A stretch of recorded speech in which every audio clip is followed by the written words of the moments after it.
Goldie here, and we're going to talk about wrestling. On today's episode number 2 of the We're Going to Talk About Wrestling podcast, we touch on the SmackDown Tag Team Division, the Firefly Funhouse.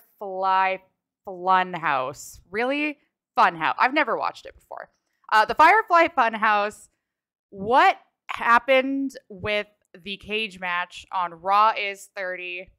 We're talking about the Grace and Braun feud, and we're touching on the tribute to Jay Briscoe.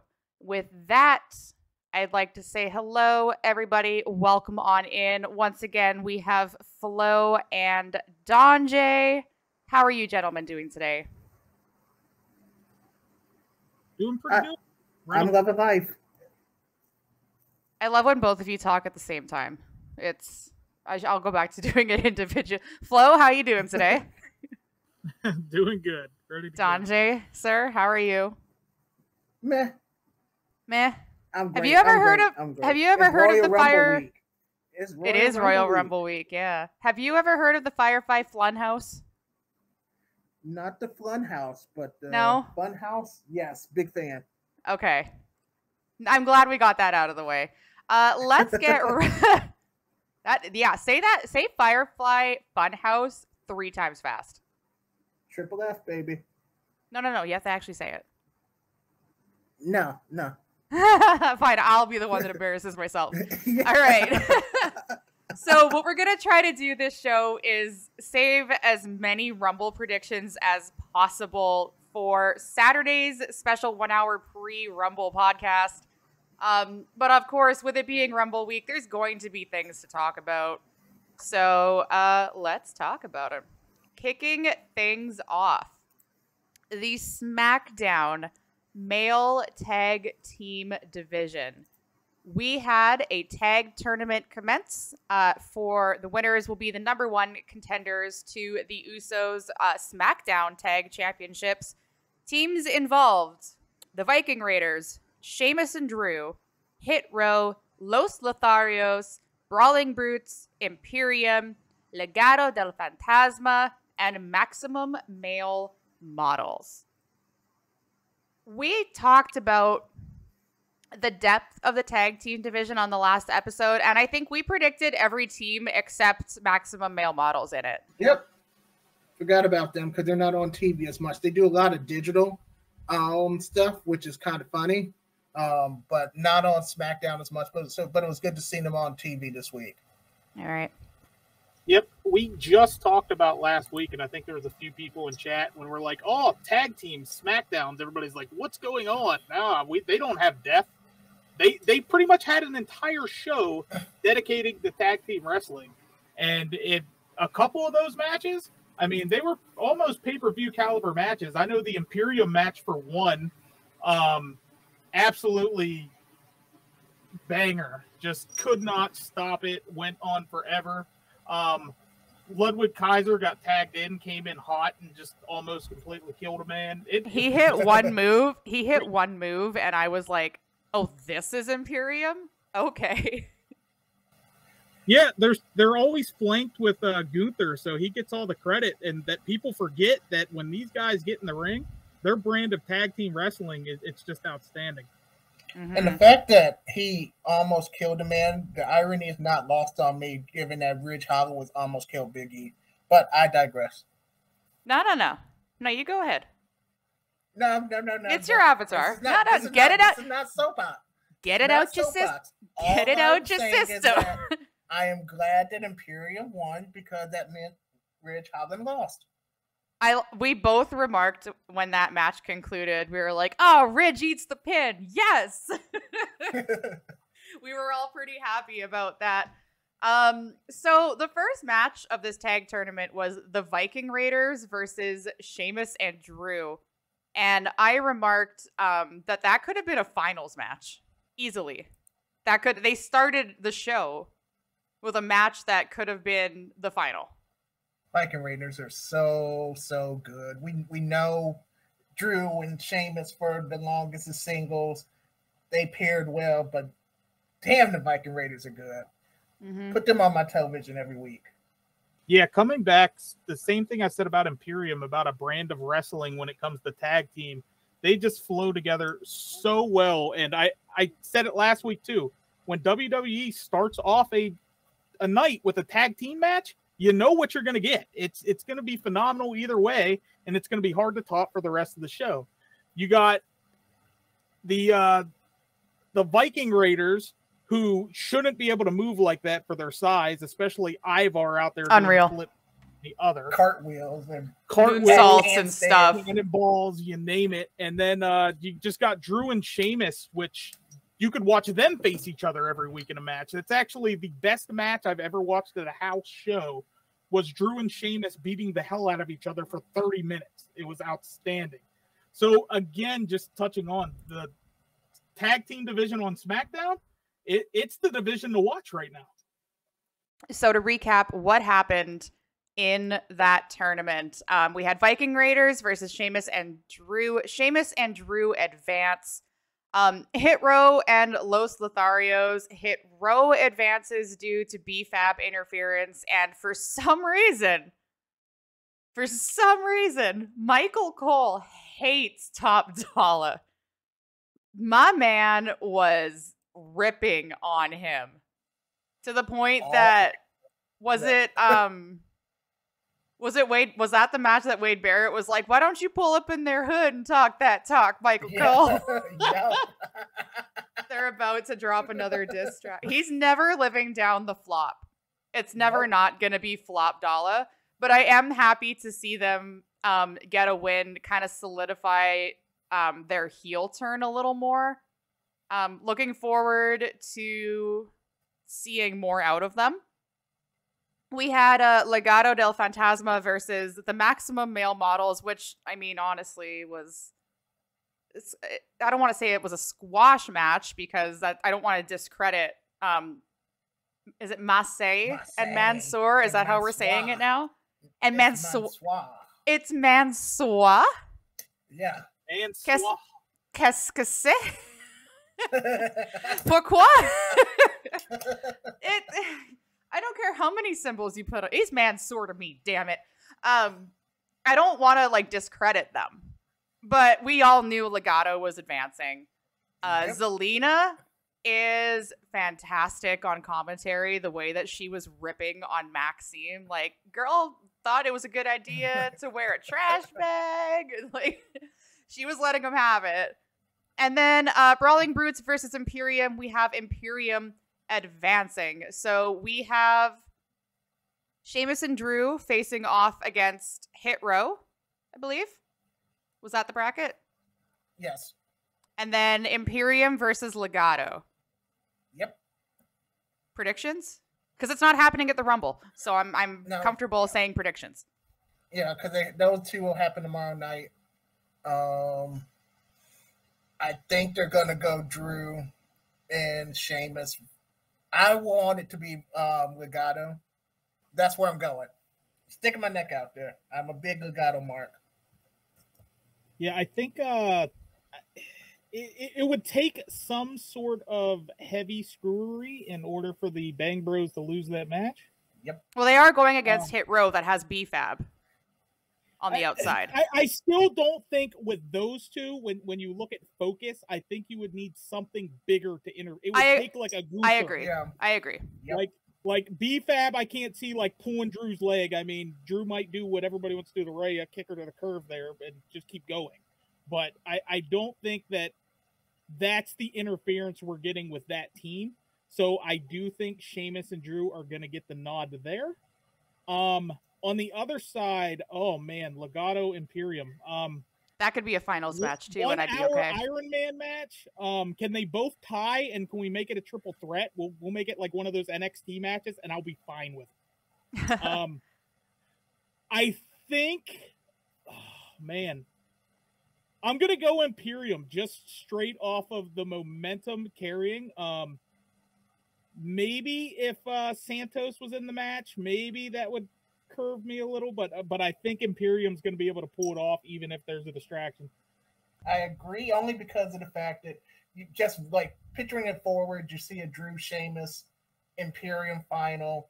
Gunther is out there. That was gonna be my point. Yep. I'm picking Imperium and I'm picking Sheamus and Drew because I see Gunther coming out and having a say in the matter. I see Imperium winning that match between Sheamus and Drew. I'm going even further. I'm predicting the winner of the whole damn thing. I'm picking Imperium. Yep. I don't see Gunther dropping the Intercontinental title anytime soon. Nope. I do see the Usos dropping one of the titles. I would love to see Imperium all holding gold. I think that would be great. I can see that, and then going a step further. Yep. With them facing the Usos, you have Solo there. Yep. And being the enforcer on the other side. Yeah. If that sets up like sorry, I had to push the cat off the keyboard. If that sets up a Gunther Solo feud, are we about that? I'm about that life. I'm about Solo anybody right now, including the banger we're getting this week. So that is that's the SmackDown tag team picture. A lot of the chat is saying Imperium to the finals, Drew and Sheamus versus Imperium. Be Real Hit Slow is not going to the final. Hit Slow. Come on, man. Why you gotta do top dollar like that? Vikings could interfere. That's a good point. The Vikings could come back and mess with Sheamus and Drew. And we could get Hit Row to the finals, which would basically solidify their opponent winning, I think. Could be. Gunther for world title push after Intercontinental run. I see that. Yep. Yes. Not till Mania at the earliest. I don't care when it happens as long as it slowly starts to happen because I feel like that would be a really strong feud. Go ahead, Donjay. I was just going to say before we moved on from the tag piece, the one other note that I thought was great, and we talked about it, we made notes about it, was the fact that Michael Cole made a point to bring up Jay Briscoe again at the beginning of the tag team tournament and brought up how impactful the Briscoes have been in the tag team space. So again, this is not your father's WWE where we mention belts and don't mention people's histories and stuff. That was just a great nod to the impact that they've had, even though they never stepped foot in the WWE ring. Agreed. And the Viking Raiders were wearing armbands, as was Kevin Owens. So it was nice that they were allowing them to pay tribute to Jay Briscoe in that sense. All right, let's move on. Next topic of discussion. I'm probably going to get like super upset when we talk about this. No reason. What is happening with the SmackDown women's division? I mentioned, look, I'm very grateful that Charlotte is back because now we can have some actual credible wrestling matches. But who the fuck's he gonna face? They brought back the woman they needed to get eyes back on the product, and we're just not. Who's clicking? That's me. That's my fault. I can hear all of that. We brought back the person we needed to get eyes on the product, and now they're just Sonyaing the whole thing. Like, what's going on here? I mean, it was like I stated when she came in. It was like SmackDown only had one credible story going, which was Ronda and Shayna, which was the build forever, it seemed like. That's why everybody got so sick of them, I believe. But it's like now that she's back, it's like, okay, I'll give them a chance. Where are they going with it? And it's not going anywhere. I mean, we had the random thing last week with Raquel and Liv, which I guess is kind of like a Royal Rumble preview thing. I don't know. They're just trying to make Raquel look strong, which they don't really need to do with squash matches with Liv. But yeah, it's like I don't have the answer to this one. It's like, what are they doing? What is the plan? Is the plan ever going to show up? Is the Rumble going to lead us to the plan? I don't know, but there's no substance at all right now. I think we need the Rumble to kickstart something. in the SmackDown women's. Raw is fine. Raw looks fine. SmackDown desperately needs direction. I hate what they're doing with Sonya. Like, so much. And we'll get into that a little later, too, with the Raw is 30 thing. But, like, are we really resorting Sonya to cheap shots? She's turned into the SmackDown version of Ali. Like, it's just like, okay, that's a good comparison. In charge, I'm just gonna go jump him in the back. That's what we're gonna do. And it's just kind of like, okay, I really didn't understand you before. Now I understand you even less. Like, and Sonya is decent in the ring. Have I think she's ever done anything memorable? I do not. Do I think she has the potential to? I do, given the right circumstance. However, this isn't it. It's like you're attacking people from behind and then getting beat when you do it. And then you just keep coming back, gnawing at their day after day after day. Do you think maybe she should go back to NXT and deal with Toxic Attraction just to give her something to do? I don't, only because I think that they are close to coming up. Could she go down to NXT and do something to refresh her persona? Yeah, I don't think I thought the Toxic Attraction thing would be it, but the more I think about it, maybe it's just somewhere where she can refresh herself, kind of like Mandy did when she went down there to refresh herself, and look where that got her in terms of NXT. So it's a possibility for her. I don't think it's her fault, though. I think it's more... I agree. I think it's booking. There. It's booking. Yeah. And I read somewhere, and like I said, we on this podcast will take dirt sheets with a grain of salt. But I did read somewhere where they brought Charlotte back like a month early. Like this, Ronda was supposed to be here for like another month to Rumble, and then the plans changed, and then they brought Charlotte back early and put the title on her. So that's like a month early where they don't have anything properly planned. So it's a month of scrambling basically until the Rumble. Exactly. Well, that's that I don't want to jump into the cage match competition situation, but that seems to be a common occurrence where they just kind of cut random shit for the women's division, huh?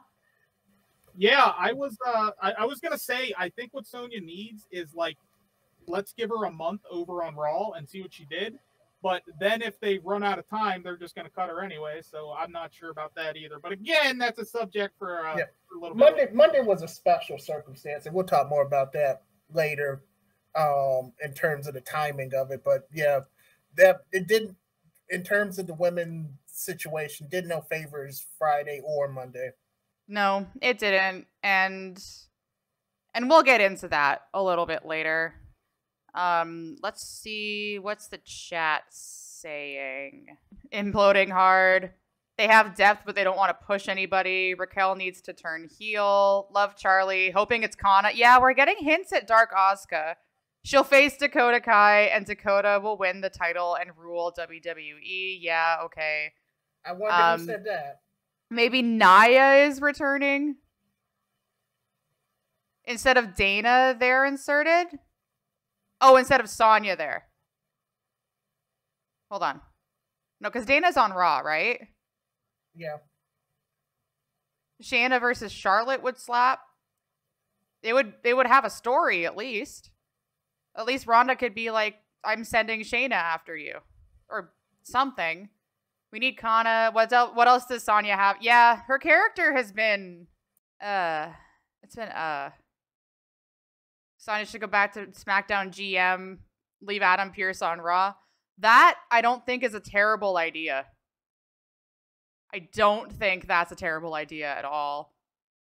SmackDown has women to use. They just don't know who to push. All I know is Mania. We need Raquel, Charlotte, or, oh God, no, we're not. Nah. She's a transition feuder. Need a feud, inserts Sonya. I see that. Raquel heel turn, have her against Charlotte. Billie Kay for the Women's Rumble. That would be interesting. We did get another Lacey Evans promo. But again, how many times are they going to repackage Lacey Evans? You mean Sergeant Slaughter? She's another one that suffered from, they kept giving storylines to that just never seemed to ever end and pan out the way they wanted. Regardless if they were good storylines, bad storylines, etc. She's always been good in the ring. But it was like the matches that she had never had any meaning to them. It was always kind of like, hey, we need a women's match this week. Let's throw Lacey in. So I'm not exactly sure what they're trying to do with this Iron Sheik gimmick. But, well, I guess half Sergeant Slaughter, half Sheik, as she's going with the camel clutch. But honestly, it'll be interesting. Hopefully she's back for the Rumble. I think she'll be back for the Rumble. Honestly, they haven't had anything really solid for her since she came back from maternity. I do want to point out, somebody in the chat did say her last push was self-killed, and that's the point that I wanted to make is, are we just waiting for her to send another dumb tweet so she can get repackaged again? Or is she just stifled now because of the comments she made? I don't want to get into them too much in depth, but TLDR, she said something about processed food causes autism, which we all know is not true. Like, if you think that's true, please go read a book. But like, she tweeted that out in full confidence and then had like a deleted tweet following it up. So I don't know how much of it is damage control, no pun intended, with her PR wise. With her, it's always in questioning and what they're going to do. I mean, they're airing the vignettes, so I'd imagine she's coming back. What they're going to do, I mean, anything right now to the SmackDown women's division, I mean, helps. But then again, I guess they have the people. They're just not having the creative content. Holding out for Rumble. But it will be interesting to see what they do with her when she comes back, seeing as she is kind of being packaged as this alpha weapon, whatever, to see if they send her after Charlotte, or maybe they send her after Raquel. Maybe we get a heel. One of them is the face. Who knows? Lacey won't stay face. The crowd just naturally boos her. Like, I can see them maybe doing that as a Raquel push to the moon storyline where she gets so over and Big Mommy Cool eventually runs the division. Because that's the direction we're going in, right? Is Raquel? Yeah. And Charlotte's the only person. I mean, that's got to be a part of it. I mean, when you look at it, after her in the division and Charlotte, it's kind of a little bit lacking of what you're going to get. Liv was up there for a little bit, but she since fell down. But it's still kind of like, it's like, okay, you have Charlotte, you have Raquel, and it's like, what else can you really do? They need a draft. Do they need the SmackDown tag titles over there? But even if they don't really have please no tag teams, it'd just be throwing people together again. For the women, yeah. They need to do the draft. They just need to shake up.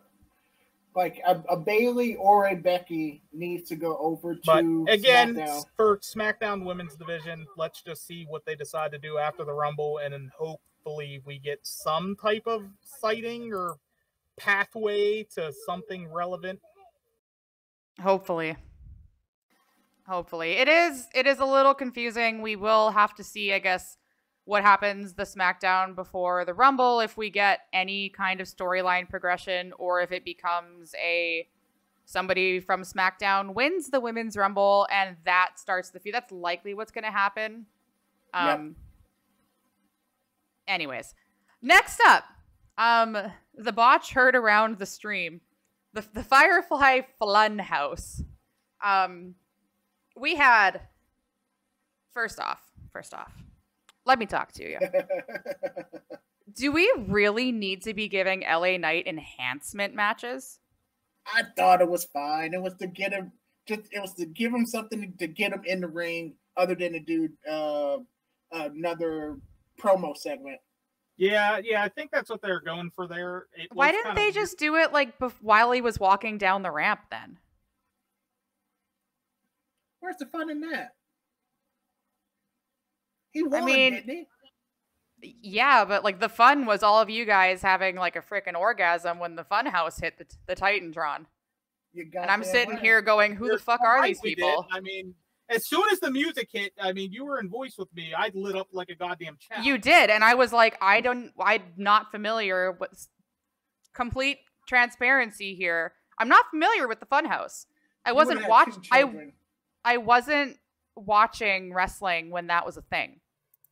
So you in my spoiler room in the Discord, everybody saw how excited I was when they were like, oh my God, they're actually going to give LA Knight a match. I was pumped. I'm like, I don't think I've seen him wrestle. I love the promo work. I love the air around him, like the swagger, the confidence, the look, the walk, the talk. But I haven't seen the wrestling yet. So, like, I was disappointed because I wanted to be like, all right, what can he actually do? And then it turned into more Bray storyline, which I'm not criticizing. It's just I didn't see what I wanted to see. But we did get the second side of Bray.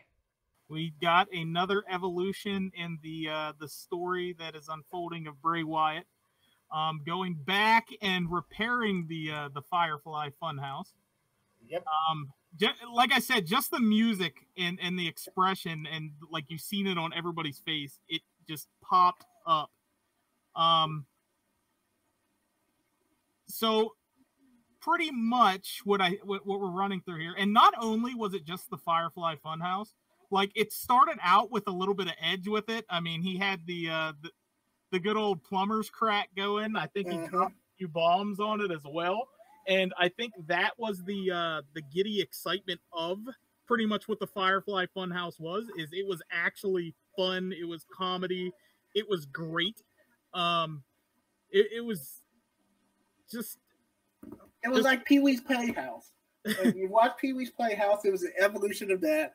And we got Ramblin' Rabbit back, who, for my money, my favorite character in the Funhouse, because he was Kenny South Park style, and they always did crap to him, and I loved every second of it. All right, so you're getting into my next question. I need a TLDR on these characters. So there's Ramblin' Rabbit. Okay. And that's the Bohemian, and that's kind of, I would say, that's the one that was like the little dude that did the LA Knight impression that was like, let me talk to you. That was so cute. They got Abby the Witch, who's the saucy one in the window. She dropped the F-bomb, right? Yes. Yeah. That was great. And then there's Huskus the Pig, which is kind of like his Husky Harris character back in NXT.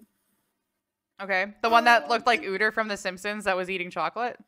Yep. Yes. Okay. And then there's Mercy the Buzzard, which is like the Follow the Buzzard, Waylon Mercy, Bray Wyatt that we're used to with the rocking chair. He's the take no prisoners. He has the swagger with it. So it's kind of like the different emotions per se, while also his backstory. But yeah, it's just pretty much his Pee-wee's Playhouse puppet world that it's just amazing content. Yep. You never know what you're gonna get. We're definitely gonna have to watch a few back. Mm-hmm. Yeah, I have no issue doing the YouTube research and watching. I feel like I'm getting misunderstood here in the chat. It's not, I don't dislike it. I'm just not familiar with it. Because I missed that part of Bray Wyatt. So I'm not trying to like crap on it. I've never seen it before. That's all. I'm just trying to understand it. With that, how much of that do you think we see in this Pitch Black match? Because we still really don't know what a Pitch Black match is. I think the Funhouse, like we've been seeing previous weeks, is just another version of him. So I think we'll see all of the different eras of Bray somehow, some way in this Pitch Black, with Uncle Howdy pulling the strings. Yeah, I think we're only missing one final piece to the puzzle. You're loud. I'm loud? Now you're not. Okay. But we're only missing one little piece to the puzzle remaining for the Bray Wyatt storyline, which I'm thinking we get tomorrow. I think so too. I agree with Don J. I think we're going to see a whole lot of Bray Wyatt in the pitch dark. Yeah, so we're thinking Fiend on SmackDown? Yes. Yes. How many Fiend masks do you think surround the ring and LA Knight just stands there forced to watch it all again with his mouth open like, what's going on here? It'll be better when the lights go out and they come back on and he's wearing the Fiend mask. No. Why you got to do that to me? Yeah. Yeah. He showed up to work twice. He showed up to work twice. Yeah. Let me talk to you. So one of the comments in the chat, a lot of people seem to forget LA Knight had a match with Braun Strowman at Tribute to the Troops and was squashed while feuding with Bray. No idea what they're doing with LA Knight. I think his promo on Monday showed that he could feud with literally anybody. Well, Tribute to the Troops, the faces always win. Yeah. There's nothing to it. That's the tribute to the troops. That's the excitingness. That's the backstory of it, is that good prevails over evil. Right. Like Baby America. Ice is not canon. America. It doesn't go in the storyline like Baby Ice is. Yeah. It's just there for entertainment value. Self-contained. Let's move on to the next topic. And Webster's dictionary defines damage control as a verb when one person takes out an entire stable. To use it in a sentence, last Friday on SmackDown, Kevin Owens 1v4'd the entire bloodline. Therefore, he damage controlled them. My man was on a mission in that contract signing. Now, we might have maybe a little bit whiffed on the prediction. Just a little. I thought it was going to be it. Me and we just assumed that they'd all go out there, sign the contract, shake hands, and leave. Roman got his entrance. They got to, day 850 whatever of champions. And then Stunner! KO just like out of nowhere just shows up and stuns Roman, power bombs him through a table, like kicks Solo in the face or something. Yep. It was I was getting like Austin flashbacks. How he would just show up and stun people and the crowd would go nuts. And he'd just stand in the ring like, yeah, I'm Stone Cold. Yeah, like I was getting major Austin vibes from that. It's getting to the point where KO needs like a 20-foot nobody can go in space. Because, he's been whipping chairs, whipping anything around him, just like at people's faces. Like, don't even care. Like, he is just completely on an absolute destruction mission. Came down through the crowd, almost Shield style, takes out Roman, takes out Solo, which hasn't even been touched yet. Then the Usos come down, completely get rearranged. And he's never been hotter than he is right now. He just needs a Zamboni. Just give him his Zamboni moment. Yeah, instead of the milk truck, he needs a Zamboni. I absolutely agree. Yes, let it happen. That did set up a match that I know Flo is really looking forward to on Friday Night SmackDown. I find it interesting that it's happening a day before the Rumble with two super, on fire superstars. We have a one-on-one match between Kevin Owens and Solo Sikoa. Now, interesting to note, Solo is undefeated. But are they really going to have KO lose this match going into the Rumble? No, it's shenanigans. It's total shenanigans. You think it ends the way that KO Sammy did? I think so. Because there's no way they're going to let Solo lose tomorrow. And KO has to look strong. And Sammy can't be there tomorrow because of Air Monday, quotes. which we'll talk about. Yep. So I think the Usos are gonna jump him. Roman's gonna get his big payback from last Friday, and KO's gonna be left laying, but it's not gonna be like a loss. I think for this one, it's a match that I've been asking for weeks and weeks and weeks for a while now. And we're finally going to do it, but I kind of think the opposite. I think the shenanigans backfire. I think KO has the foresight in this one and rides the momentum wave riding in to the Rumble, just taking Solo, giving him the loss straight on his back. I do think there will be shenanigans involved, but then again, I think they backfire a little bit. How much do you think goes into this match, knowing the Rumble is the next day? Well, I mean, that's KO's entire persona. I mean, that's the prize fighter. He's been fighting week after week. He's pretty much went down the entire bloodline list now. He's going to finish off the job this weekend. I think we get more action than we think we're going to get, even heading into the next day Royal Rumble. I think it's going to be pretty intense. Maybe some barricades broken, maybe some more chairs to the faces, because that's what's been happening. But I'm looking forward to it. I am too. I think it'll be interesting to see what plays out going into the Rumble match. And there's so much going on with this Bloodline storyline. Let's get right into Raw is 30. And instead of a Bloodline acknowledgement ceremony, we got the trial of Sami Zayn. And I know dirt sheets, again, grain of salt, something to do with the original plans got canceled and they had to scramble. So they threw this together. Donjay, you're probably the better one to ask about that, because I don't really follow the Twitter all that much. Rikishi ended up being sick. So, but they knew like Friday or Saturday that he wasn't going to make it for Monday. So they had to scramble pretty quickly. Yeah.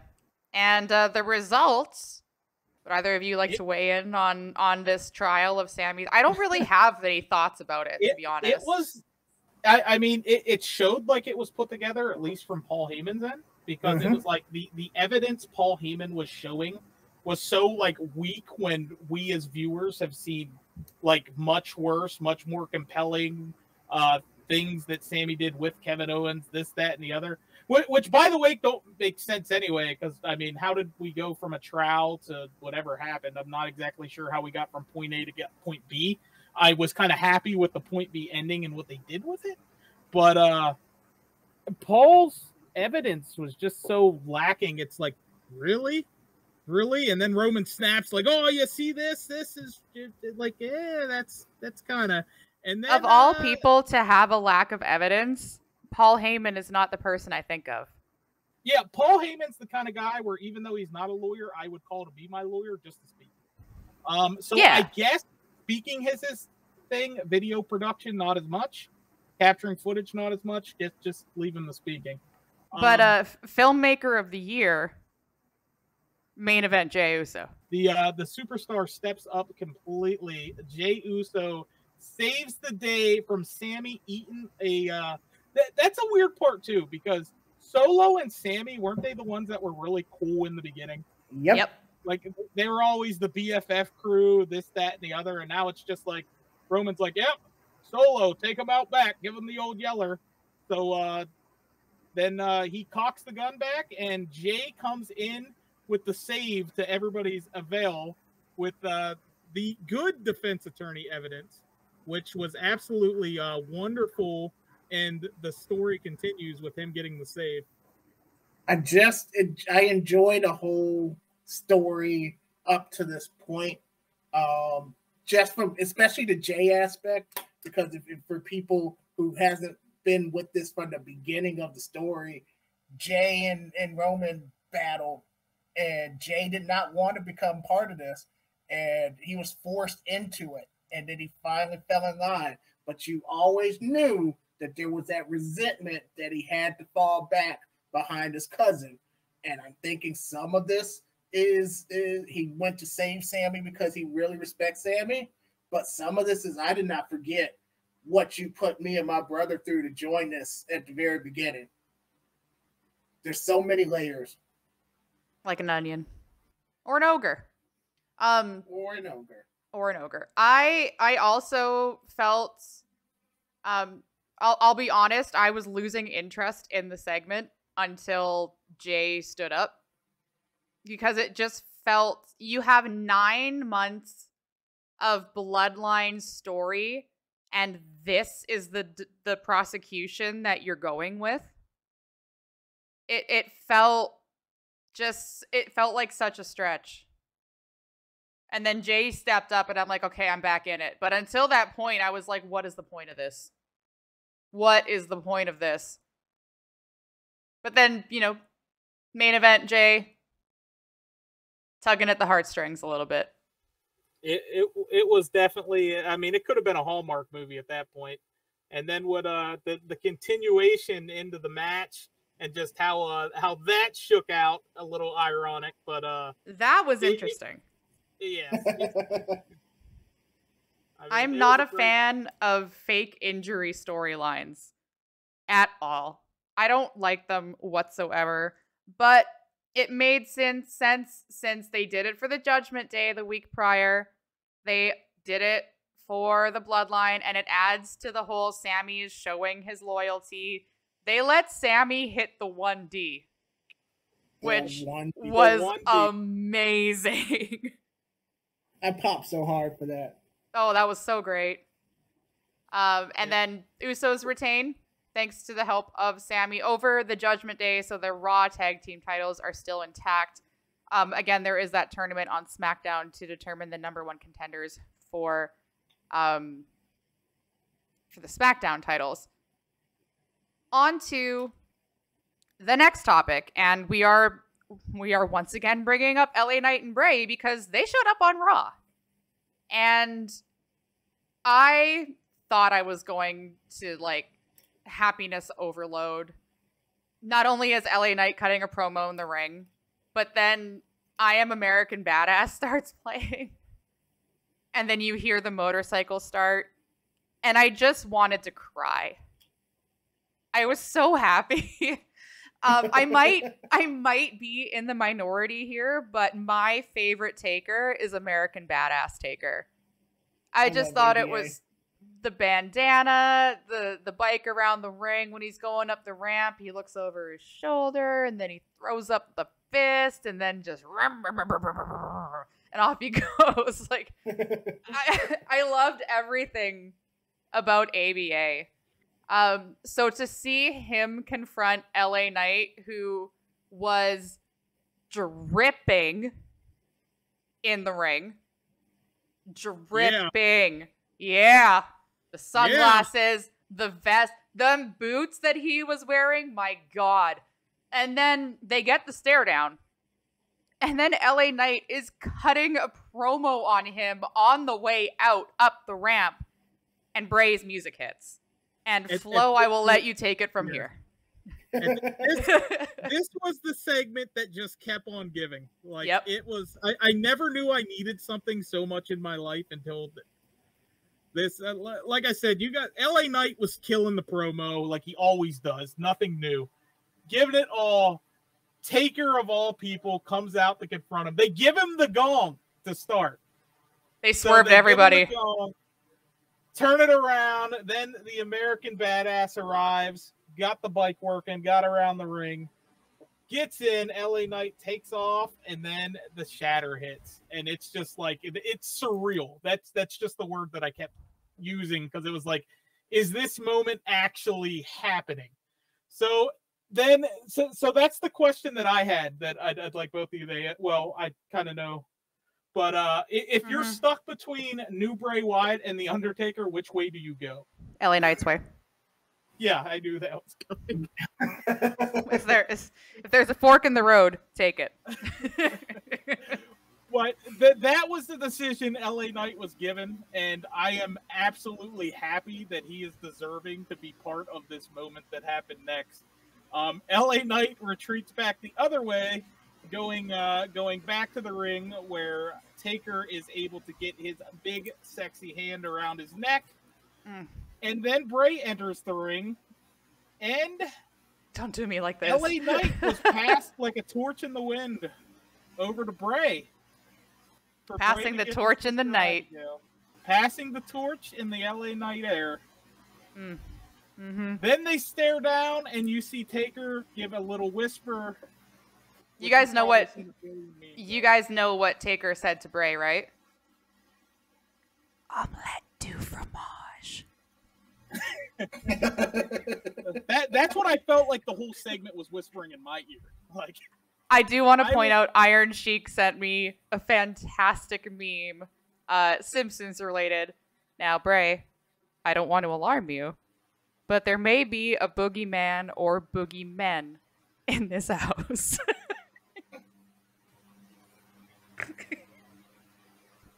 Sorry. But in the end, we get the payoff torch pass that we've secretly always wanted. Again, just everybody involved in the entire segment, it was surreal, and I don't think I could use many other words than that. But it's going to be hard to top that moment for me, even this weekend, I think. And Bray tweeted out afterwards his appreciation for Undertaker, basically saying, you know, he's used to his uniqueness being treated like a disease. So to get arguably one of the guys in the industry to kind of give him that nod, pass him that torch, give him that validation was fantastic. And LA got a lot of rub. Even when he got a lot of rub just being in the ring with one of the greatest characters in the history of wrestling with The Undertaker, him being still relatively new to the company in comparison to Bray and The Undertaker. Nothing bad comes from any of this from an LA perspective. Not at all. He gets elevated so much by just being in the same space with The Undertaker. And like I said, he was still cutting a promo on Undertaker as he was leaving. It's like, hey, I heard you on the podcast saying all the guys are soft. Yeah, I think so too, buddy. And then he's like slowly walking up the ramp and he's still talking. Arguably one of the best talkers in all of wrestling right now. So I don't think he looks bad at all eating his sister Abigail.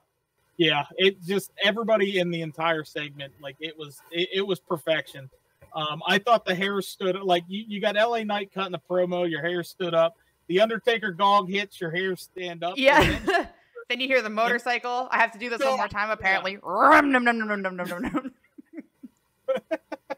Ivy asked. But literally, it's one of those moments where the hairs on the back of your neck stand up. It was awesome. All right. I am going to, because I have a big smile on my face, so what we're not going to do is talk about the cage match right away. What we're going to do is talk about the return of Brock Lesnar. I can't do it as well as motorcycle sound. But my motorcycle sound is like up here, and my Brock Lesnar sound is like down there. A lot of clippable moments on this podcast. You can tell I'm comfortable now. But main event of Raw is 30 was a no disqualification match between Austin Theory, the United States champion, and Bobby Lashley, the challenger. And Theory wins in pretty remarkable fashion. I loved the finish too. We talk about in the last segment, you know, like the hair is standing up, you got goosebumps. When that intro for Brock Lesnar hits, like my entire body shuts down. It's just so incredible to me. Like I want to be there live just to hear his music hit, because I know I would probably just freak out and die. But the music hits and you hear the, oh my God. And then he walks down to the ring. He's got the cowboy hat. No tractor, unfortunately. The tractor didn't make the anniversary show, unfortunately. But Brock walks down to the ring. He F5s Lashley. And then he F5s Theory on top of Lashley for the 3 count, which I thought was badass. Now, the question I have, is he back for good? Or is he just here to enter the Royal... Is he here just to enter the Royal Rumble, throw out like 15 people, get eliminated by Lashley, and then they have another feud? I think it's the Lashley-Brock feud. I think they have something at Rumble, leads them to WrestleMania. You get Brock versus Bobby at WrestleMania. It's printing money. Yeah, because didn't they want to have matches with each other, and then like stuff fell through, Bobby got injured and whatnot? Yeah, and they need a clean, like, finish. Like, it's a third match, essentially, because Bobby beat Brock for the title last year. Then Brock just beat Bobby. I think it was Survivor Series. So now they have to have the end the trilogy. And they should have been fighting since Bobby got back in 2018. But now the stars are aligned where they are fighting, and it's great. And I remember a time where people did not want to see Brock. They got tired of Brock. I think it was the fact that he had the title on him and he was never around part-time champion, blah, blah, blah. Brock is one of the best sellers in the sport, especially if he likes you. If he respects you, yeah. He will give you everything. So I'm all for Brock versus Bobby again. I am too. I would argue that both of them, I know they're in their 40s. I know they've been wrestling for a long time. They both still look incredible. Yep. Fucking granite that Bobby. Like, we all know black don't crack. But you can tell Brock is having so much fun in this new role, in this new gimmick of Cowboy Brock, which is probably the closest thing to how he actually is as a person. You can tell he's really enjoying himself, and it shows when he arrives in the ring. So we see this as a Mania match, the culmination of this feud. Yep, I do. Either that or they're going to do it at Elimination Chamber, but I think it's a WrestleMania match. Yeah, I think that's where we're going to get our ending. Because like Don J alluded to, it is 1-1 in the scorecard, and everything kind of had a screwy finish. But it's WrestleMania season, so not having Lesnar around for WrestleMania season would be pretty weird. But his music hits, comes down to the ring, hits Lashley, and then so one thing I do want to point out, is there anybody that takes an F5 better than Austin Theory? Nope. I was going to mention his cell job in Elimination Chamber last time. Yeah. The F5 off the pod. Holy crap. Because he was still in little annoying phone taker mode back then. And I remember watching that, and he took that, and everybody's just like, well, I kind of have respect for the guy now. His involvement in that match and the confrontation him and Brock had was incredible. As much as I didn't want to like Theory, I had to respect the job he did. It was great. Yep, lands perfect, and then just look at the F5 he took to land on top of Lashley. It's like picture perfect. Like there wasn't movement, there was nothing. He mounted that landing.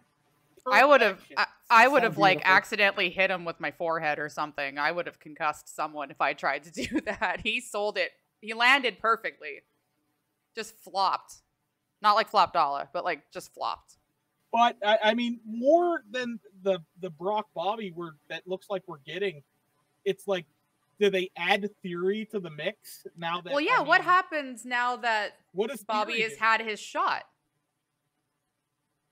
And we had at Raw is 30, we kind of had that Rollins Gunther stare down. So where does the U.S. title go now? Find out after the Rumble. Rumble changes everything. Yeah, because him and Gunther are entering the Rumble with their titles. So I'm assuming they're not getting defended at the show. Nothing's been announced. No. So post-Rumble, maybe we'll get a confrontation. Like I said, when we were asking about Gunther and the Intercontinental title last episode, maybe we get some kind of a confrontation in the Rumble match itself, and that sets up a feud for Elimination Chamber to compete for the belt All right. One more thing to do with Raw is 30. And I want to kind of lighten the mood here a little bit. There was a lot of nostalgia happening in Raw is 30. Who did we see that we were happy to see? Who did we see that we didn't want to see? And why was it Hogan? And who did we hope to see and didn't see? What were your favorite moments from the show? Anytime you give me Ron Simmons and APA and poker, sign me up, because I'm waiting for the dam every single time. The door didn't have a room. The door didn't have a room. Never does. Doesn't matter. They open the door and then the camera pans out. I'm like, these motherfuckers can't be serious. It was perfect. That room at? The Ron Simmons JBL confrontation was definitely the plus for me. It's the Simpsons gif where everyone's like, "Say the line, Bart. Say the line, Bart." Damn. And yay! Yeah, I did like seeing Alundra with her belt. Yeah. She brought her belt with her. Would have liked to see more female. That's what I was gonna get into that a little bit later. Yeah. In terms of the who did we miss? Apparently, Lita was there but never got on camera because they were filming for the that A&E show that Austin is. The Legends, yeah. Apparently, she was backstage filming for that at Raw is 30, and it's like you really couldn't have her walk out, but that you're saving it for Saturday. Just gonna. Any other moments? I'm a little disappointed that we didn't hear Jimmy Hart actually say anything. Yeah, like he had the megaphone and everything, and nothing. Yeah, I enjoyed seeing Kurt with DX. And I know, guys, I have an idea. Get out of here, Kurt. We're talking over here. Flashback to when he took Roman's spot in the Shield, and he walks out in the crowd, that shiny bald head and the vest, just with this big ass smile on his face, right? Like, hey, look at me, I'm one of the boys. So happy for him. We're assuming he's joining the NWO next year, correct? Because I think that's the only faction that he hasn't been a part of at this point. Nation of Domination. He could join a nation. Maybe he's the kid from the GIF. Jimmy Hart is like 80. He was there. Give him that. You know who else is like 80 and was there and got to talk? Ric Flair. Say what you will about the man. I did want to remark. I put in my notes. Maybe not in my notes. I did it in my Discord server. It was really nice of WWE to let Rick introduce his daughter. I thought that was a really heartfelt. Say what you want about the Flairs. Mm-hmm. All like your opinions of the Flairs aside, as a parent, to be able to introduce your child who has been following in your footsteps and having just as much success, that has to be one of the best feelings in the world.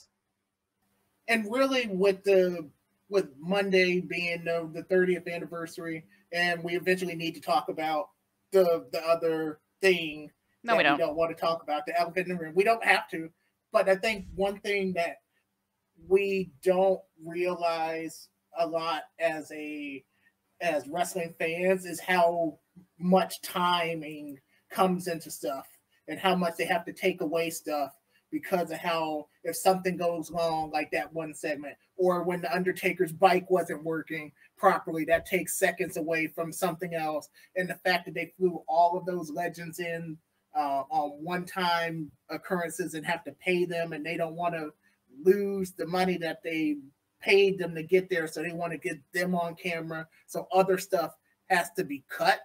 It sucks. But I think we don't think about that enough. Even in the main event with Theory and Lashley, that just like it was like they just pulled the wire. Yep, because they were out of time. So the timing on that show was not great from beginning to end, just because of all different components. And the one segment that we were really looking forward to really suffered the most, which was horrible. At the same time, when you're running a live thing, they have to make the decisions as to what gets cut and the whys behind it. So, well, and they have a short period of time to do it. So, Yep. like, I understand that. I really don't want to talk about this because we have like 25 minutes left and we haven't started on NXT yet. That segment sucked. Everybody agrees that it sucked. It was they deserve better. It was very disappointing. Well, that's what I was going to hit on is we noticed in the beginning of the show as me and you were watching it that the commercials were off. Yep. Mm-hmm. Like there wasn't a commercial till like 50 minutes into the show. I had to pee so bad. And yeah, we were like trying to hit the buzzer there, like, hey, are we going to get a commercial? Is this a thing? And then we get to the end of the show, and I think we had 5 commercials in the final 30 minutes. Yep. To fill in time. So yeah, there was definitely some time issues to say the least. Yeah, I think everyone got the little bits of nostalgia they wanted out of the show in terms of developing storylines. Probably not the best show to try to do it on. Yeah. Like I'm aware it's the Raw before the Rumble. I'm aware it's the 30th anniversary, but like y'all got a pay-per-view in 6 days. So I don't know how they're supposed to. I don't know. It's always tomorrow. It's always tomorrow. Speaking of tomorrow, the day after Raw is 30, we had NXT. Flo put in his notes something about Andre Chase's wrestling gear. The stage is yours, my friend. So Andre Chase comes out for this for a match, and I'm not sure if for those of you that watch. Oh, he didn't come out for a match. They came out for a ceremony. That's correct. They were originally out for the Thea Hale celebration or her first ever match and win, which was much deserved, I might say. Damn much deserved. But then we get a little bit of interruption in the form of JD McDonough, which usually I'm excited to see him. This wasn't one of them. Really? Comes out, ruins it. He messed with his girl. Yeah, he came out, completely ruined it. Did you see her face? She was going to bite him. I mean, it was absolutely crazy. So Andre Chase sticking up for Chase U in his collegiate attire. The man wrestles in what, a dress shirt, a college sweater vest, dress pants, and runners. Yes. But so the match starts, and I'm not sure what they were going for, but Andre Chase went absolutely nuts in the match. Hit spot move after spot move, moving around like complete. I mean, if I was wearing that, I would be completely sweat drenched, covered. I couldn't even imagine trying to run in that, let alone the shit he was doing. Nope. But all in all, that was a fantastic kickoff there. It was absolutely insanity. The match that went, of course, due to some weirdness of Duke, we didn't get the finish we wanted. But I mean, that man is amazing. I need to see him in the ring more. See, I can't even say that because every Chase U skit they do is also absolutely comically amazing. So just a big ups to the start of the show. So the actual start of the show was Tiffany Stratton and Indy Hartwell. For what it's worth, that kicked off the night. I had never seen Tiffany Stratton wrestle, and she's good. She's really good. God damn. They had a lot of very strong women's matches in NXT. But anyways, go back to Chase U. I just wanted to get that in there. I think we covered Chase U. I think we're good there. Oh, you didn't want to add anything? Okay. No, next. How do you feel about JD coming back? He's a main eventer. Easily. When's the last time we saw him? With Ilya?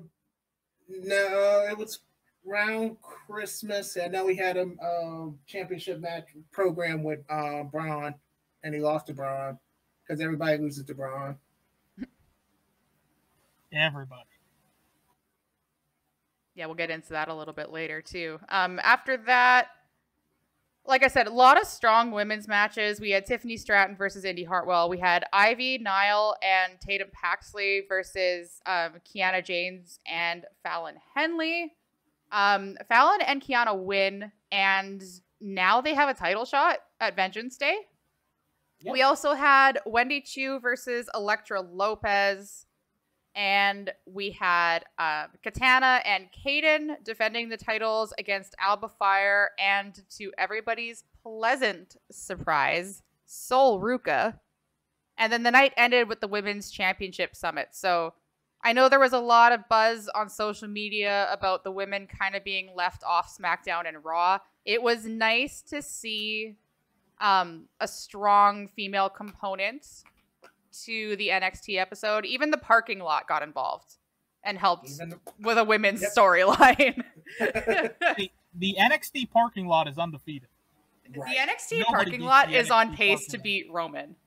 I would never step foot in that parking lot. That's all I'm saying. You're going to have to find me a rear exit or something, because that's not going to work. Given the choice between the NXT parking lot and going one-on-one with The Undertaker, I'm going to go one-on-one with The Undertaker. Every time. So I mentioned the strength of the women's division, and I know all three of us are very big Sol Ruka fans. I asked Flo to remind me to ask this question because I'm curious as someone who doesn't have a massive wrestling knowledge background. How long has she been wrestling for? It's been less than a year. It's been less than a year. They found she's how old? I'm not sure. She was a former gymnast in college. And obviously everybody can't go to the Olympics. But she's been there she hasn't been on television more than 3 months. Yeah, and she's how old? Like 23? 22? 23? Yes. 23.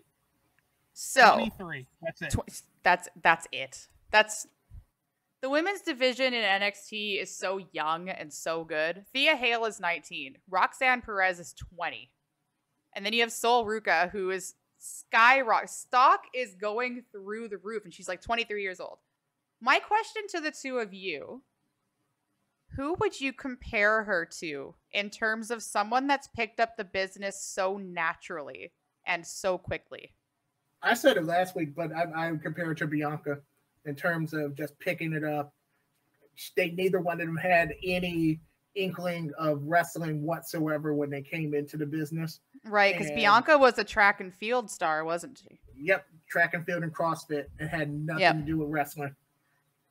So I do 100% agree with Dawn J, and I'm going to go with a little bit of a hot take answer on this one. Logan Paul. I was just about to say, it doesn't need to be a female to female comparison, just in general in terms of who's wrestling. Logan Paul, everybody thought was going to be a complete disaster. He's amazing. Hate him.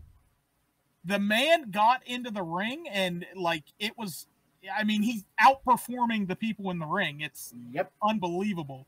He has the spots down. He has the moves down. He sells well.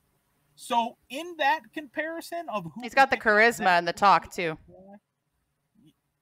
That would be my comparison, and she's going to be a full-time, let alone. So she's just amazing. So we got Bianca, we got Logan Paul. It wasn't Brock called the next big thing for that reason too. Brock kind of came off the college wrestling background a little bit, so it was kind of like so he had knew what he was getting into. He was getting into the OVW, etc. But you could put it on the same track, but I think he still had more of the built background. He wasn't just like, hey, this is new, let's learn it, let's go. Right.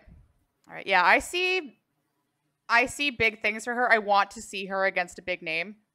If everything feels smooth, everything feels natural. She just needs the reps at this point, I think. Have Natty go down there. Would love to see her against Natty. Really hope she enters the Rumble. I think that would be really good. Maybe not even just for the spots, just because I think it would be good for her development to put her on that big stage.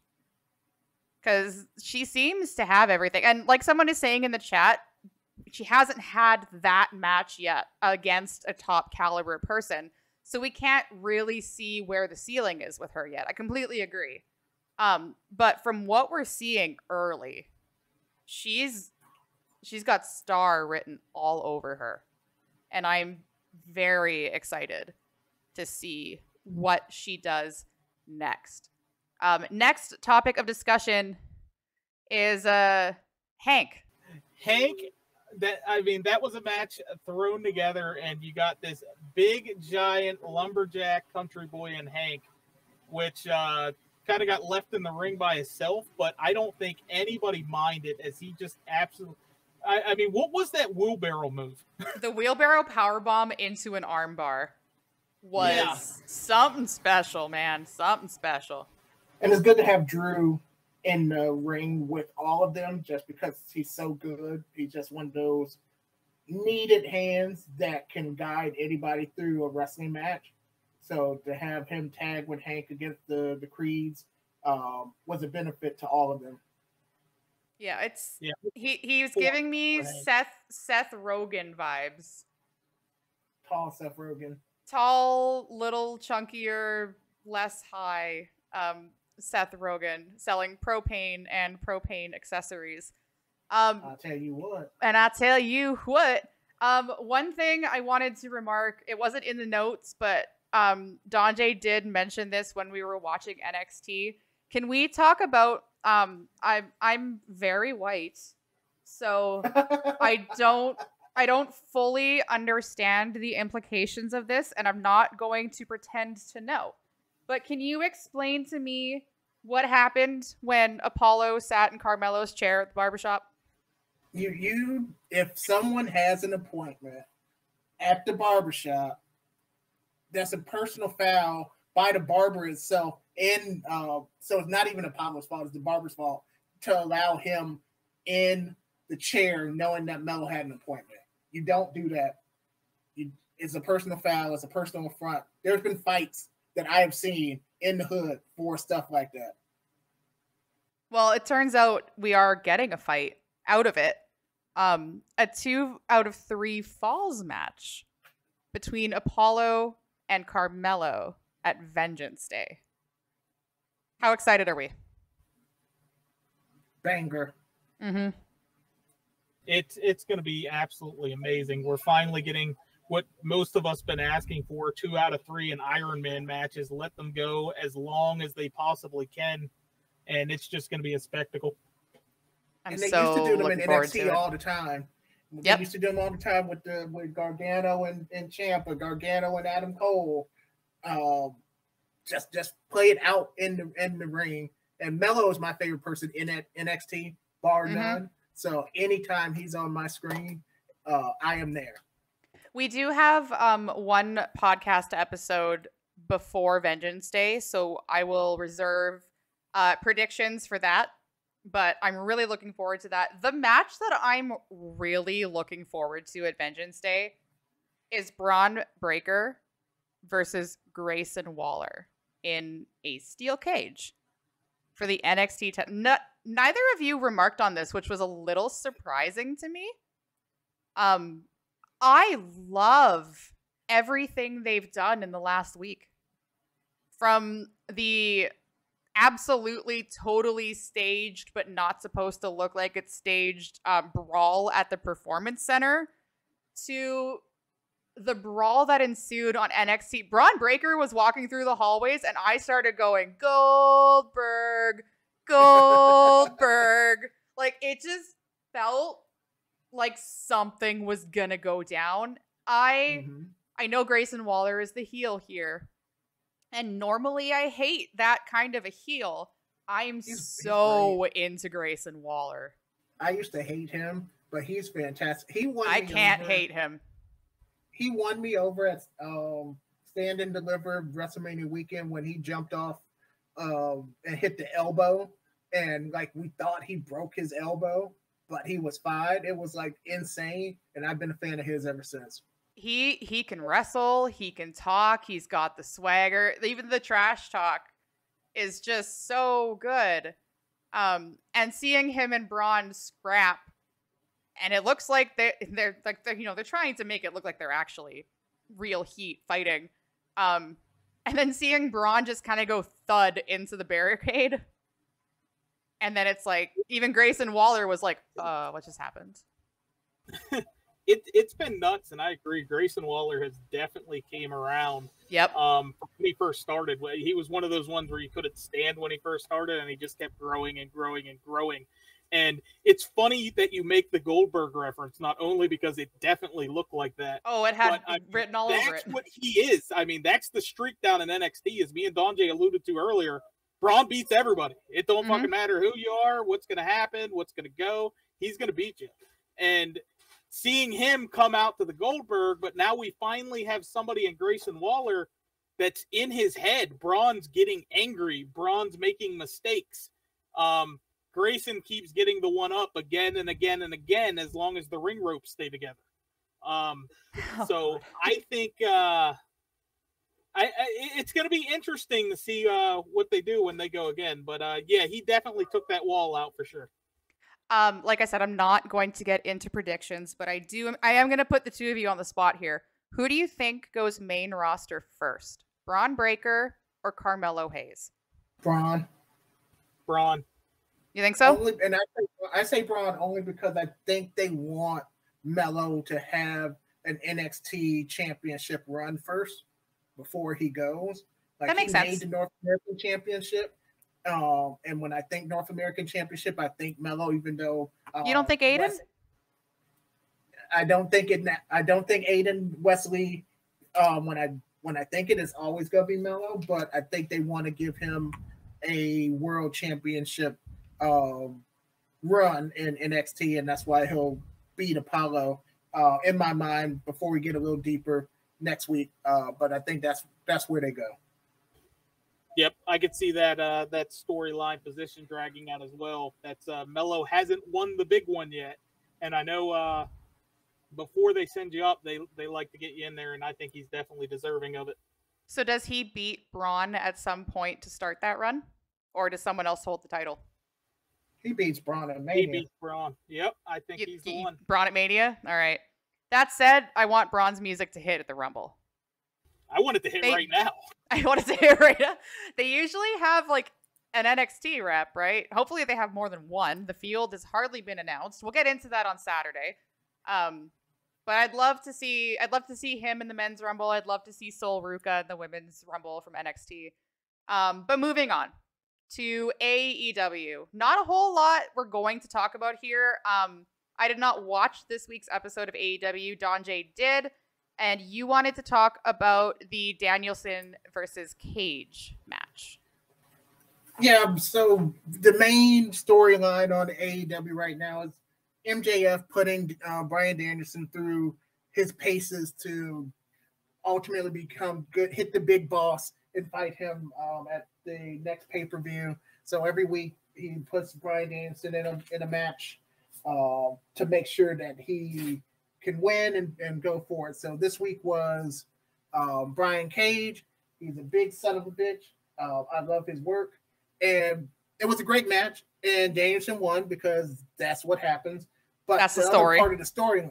Yeah, but the other part of the story is last week, MJF basically bribed Brian Cage to take him out by any means necessary. And they went into this big beat down of Brian's arm. Put it in a chair, slammed it into the ring post, jumped on it the whole 9 yards, and then Takeshita comes out to make the save. New signee from overseas, great wrestler. So and now they don't want to clear Bryan Danielson because of his arm, and then Brian just yells at the screen and like, I did 60 minutes with a fucking separated shoulder and all that good stuff. I'm not a fan of the story, but it is the biggest main story on the show. Yeah, somebody in the chat is sharing my thoughts exactly. If MJF and Brian haven't had a singles match yet, why is Brian going through all these? Why is MJF making him go through all these steps? Because MJF is the heel champion, and he is always throws out the fact that he's going to run to he's a free agent in 2024, so he gets to call the shots and make all these things. So he doesn't run to good old Saint Nick and good old Triple H. The Fed. The Fed. So he mentions them constantly on the programming. So he gets to do what he wants. So he puts them through their paces. He's such a weasel. Which is the gimmick. Which is the gimmick. But it's also he's also done this before. Yeah. With Jericho. Didn't he throw a massive tantrum when he didn't get the title? Like not storyline. Well, he wanted to redo his contract because he was so over and probably the biggest thing in AEW at the time, and wanted to renew his contract. He didn't get to renew his contract at the time, so as the story goes, he was getting on a plane 24 hours before their pay-per-view against Wardlow, and they coaxed him to come back. He lost a squash match to Wardlow and then was gone for approximately 6 to 8 weeks, and then he finally came back. And now he has the title and he's still throwing tantrums? Well, now the tantrums are storyline driven as opposed to real life. So all you have to do is complain loudly to get a title run? Is that complain to the right people and show numbers to back it up? Okay, moving on. You know how I felt. You know how I felt about the MJF thing. He didn't get nearly as much heat as Sasha and Naomi did for walking out, and I didn't forget. But we are going to move on. We are going to end the show with the Jay Briscoe tribute. I have the link that I'm going to share in the chat, the tweet with the little video package that they put out. I'm trying to quickly find the link to the tribute show. It was a very, very moving video package that they showed it on the show. They also put it on social media, and it was just really emotional. But I think the thing that got me, and just talking with some of my friends that I talked to about wrestling, was just the actual match with Mark Briscoe and Jay Lethal, and JJ just basically just full out crying before the start of the match. Mark being so strong. Paul Turner was a long time referee in Ring of Honor, so he did the match. They had Ian Riccaboni and Catrice Coleman on commentary, who were the OG Ring of Honor commentators. Bobby Cruz is the ring announcer. They just really did it so well. They were all wearing the Jay Briscoe shirt that they are selling, where 100% of the proceeds goes to Jay's family. So everyone was wearing that shirt. It was a great match. It was an emotional match. Obviously, Mark picks up the victory, and then he goes and talks to the camera, just thanking everyone and sending love to his brother and his family. It was a really emotional match itself. So yeah. I loved it. And happy to report that Jay Briscoe's daughter did regain feeling in her legs. So good. Positive news that she is on the road to recovery. But those were the two main things worth really talking about, focusing on from AEW. They have the storylines and it was a good show, but I think the two things that really stood out in terms of just talking points was the forwarding of the championship storyline, and of course the tribute of Jay Briscoe, where Tony Khan, to his credit, fought really hard with Warner Brothers distribution, their group, because to get this show on, they really couldn't do anything last week just because of bullshit. But he fought really hard to get Mark Briscoe on the show, to have this match with Jay Lethal, OG Ring of Honor. And then last week they did record the tribute show after Dynamite, and then they put in some testimonials with the people that knew him best. So that's in that YouTube video. I do think it's sad it took this to happen to get the Briscoes on AEW.